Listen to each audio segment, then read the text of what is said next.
오늘은 누가복음 10장 17절부터 20절까지 말씀 보시겠습니다. 누가복음 10장입니다. 17절부터 20절까지 말씀.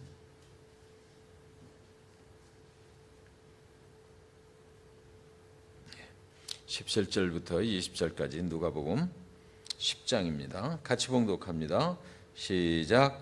70인이 기뻐하며 돌아와 이르되 주여 주의 이름이면 귀신들도 우리에게 항복하더이다. 예수께서 이르시되 사단이 하늘로부터 번개같이 떨어지는 것을 내가 보았노라. 내가 너희에게 뱀과 전갈을 밟으며 원수의 모든 능력을 제어할 권능을 주었으니 너희를 해칠 자가 결코 없으리라.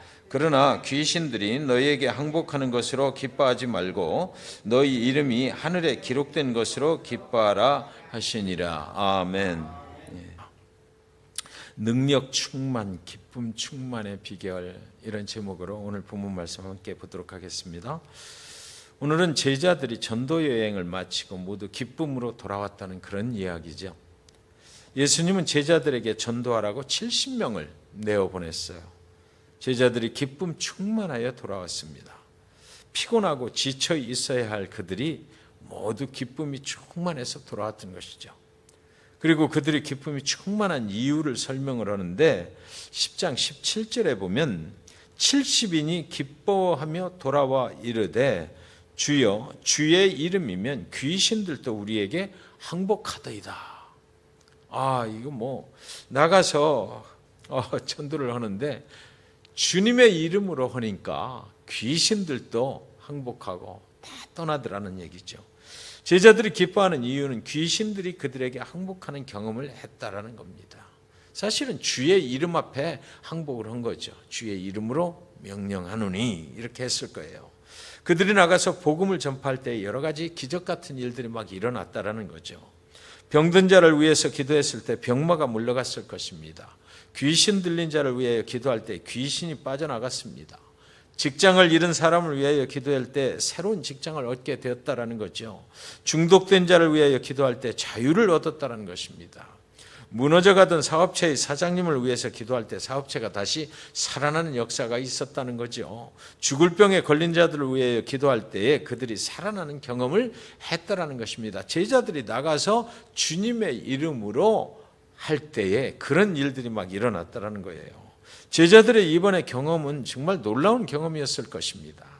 자신들의 믿음의 확신을 갖게 됐을 거예요. 주님을 믿고 주님의 이름으로 하면 되는구나. 이런 확신을 갖는 그런 경험이었을 것입니다. 그동안 주님께서 베푸시는 그들은 주님이 하시는 일만 봤잖아요. 그 기적을 보고 주님이 하시는 일을 보면서 놀라워했던 이 제자들이 이제 직접 내가 해도 되는구나. 기적을 베푸는 경험을 하게 된 것입니다. 저와 여러분이 이런 경험을 매일같이 하면서 살면 얼마나 좋겠습니까? 그렇게 될 줄 믿습니다. 그 기쁨을 감당할 수 없을 것이에요. 병자에게 손 얹고 주님의 이름으로 질병마귀는 물러가라 라고 딱 기도하면 딱 낫는 거죠. 생각해 보십시오. 얼마나 기쁨 충만하겠어요. 그리고 또 얼마나 또 능력이 막 이렇게 충만하겠느냐고요. 그런데 제자들은 이렇게 이런 경험을 어떻게 하게 됐을까? 그 핵심되는 키 단어가 여기 있는 거죠. 제자들이 주님의 이름으로 행했기 때문이다라는 것입니다. 주님의 이름으로, 내 이름이 아니고 주님의 이름으로 그 일을 행하니까 주님의 능력이 그들에게 나타났다라는 것이죠.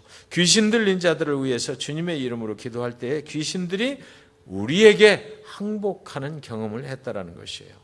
주님은 함께 하시고 주님의 능력으로 모든 귀신을 제압해 주셨다라는 거죠. 그러니까 그 영광도 누구에게 돌아간다? 주님께 돌아가게 되는 것입니다. 그 다음에 18절에 보시면 예수께서 이르시되 사단이 하늘로부터 번개같이 떨어지는 것을 내가 보았노라 그러셔요.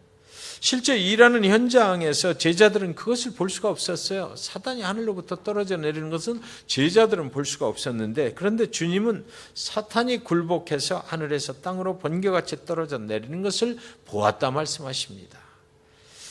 누가 사탄의 권세를 굴복시켰는가? 이거 말씀하시는 거죠.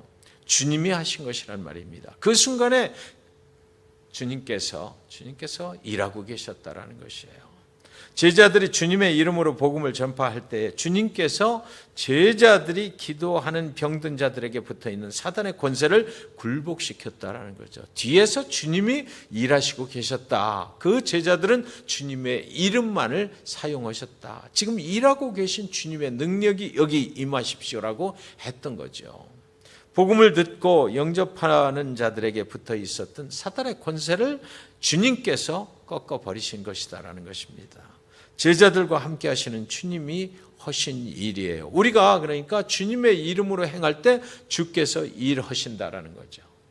제자들이 주님의 이름으로 기도합니다라고 말할 그 순간에 주님께서 주님의 능력으로 그 보이지 않는 그곳에 능력으로 역사를 하셨다라는 것입니다. 10장 19절에 보시면 내가 너희에게 뱀과 전갈을 밟으며 원수의 모든 능력을 제어할 권능을 주었으니 너희를 해할 자가 결단코 없으리라 그랬습니다. 결코 없으리라. 사막에서 뱀과 전갈의 위협은 무서운 것이죠.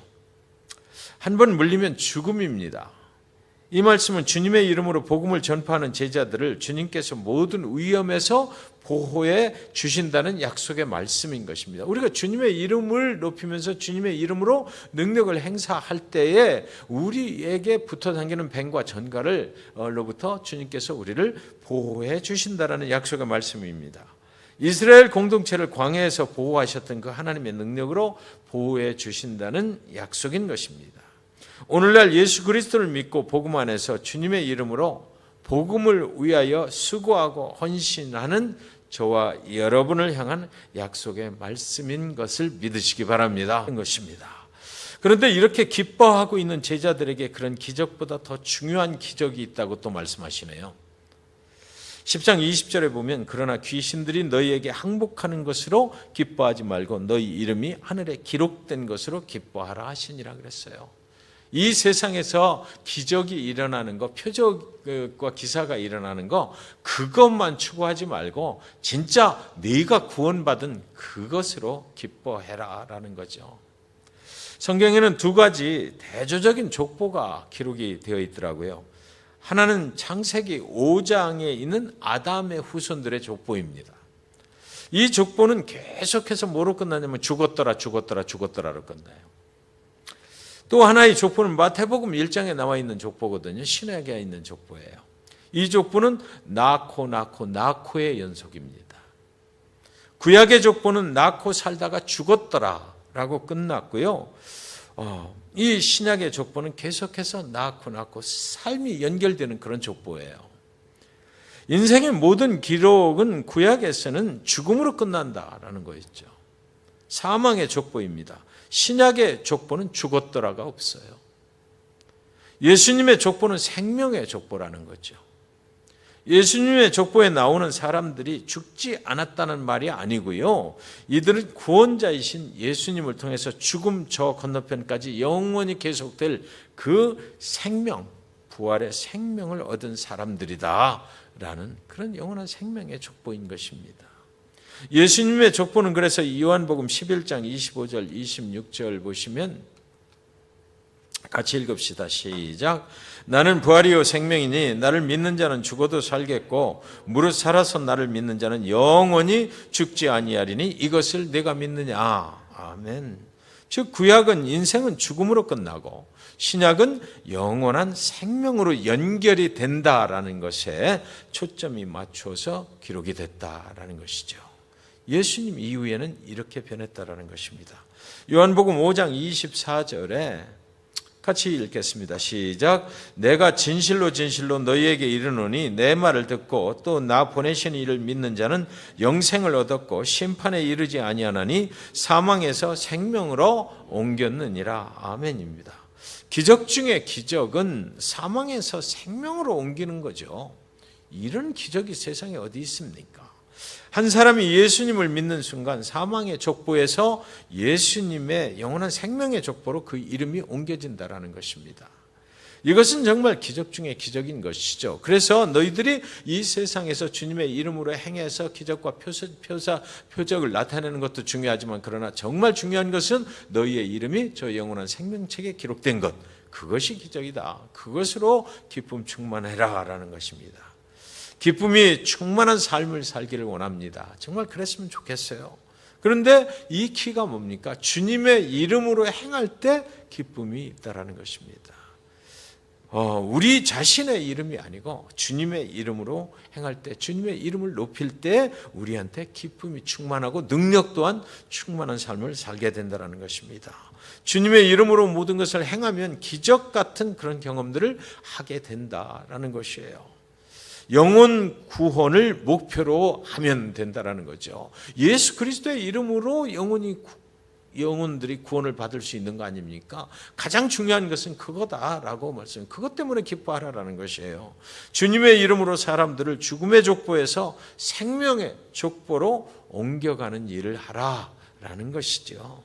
주님의 이름으로 행하면 기적이 일어날 것입니다.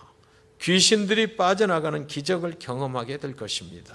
주님께서 우리에게 귀신을 몰아낼 수 있는 능력을 이양해 주신다는 거죠.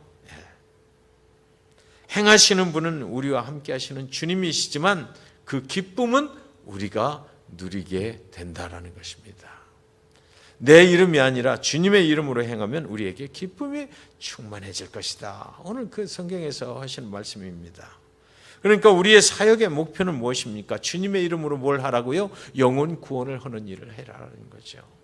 기적을 경험하는 것으로 끝나는 것이 아니고 죽음으로 가는 그 영혼들을 생명으로 인도하는 그 일을 주님의 이름으로 행하라. 70 제자들이 나가서 한 일이 그거잖아요. 정말 우리가 기뻐해야 하는 것은 한 영혼이 사망에서 생명으로 옮겨가는 것 때문에 기뻐해야 된다라는 것입니다. 기적 중에 기적은 내가 먼저 구원을 받았다는 것이죠. 죽을 수밖에 없는 나이가 주님의 이름으로 구원을 받았다라는 것이고, 내가 주님의 이름으로 전하는 복음을 듣고 또 다른 한 영혼이 사망에서 생명으로 옮겨지는 것, 이것이 정말 기적 중에 기적이다. 그 일을 행하라는 것입니다. 그것이 우리의 진정한 목적이요, 우리의 진정한 기쁨이 되어야 한다라고 말씀합니다. 사랑하는 여러분, 주님의 이름으로 행하시기를, 그래서 주님이 주시는 기쁨이 충만하시기를 간절히 축원드리는 것입니다. 왕이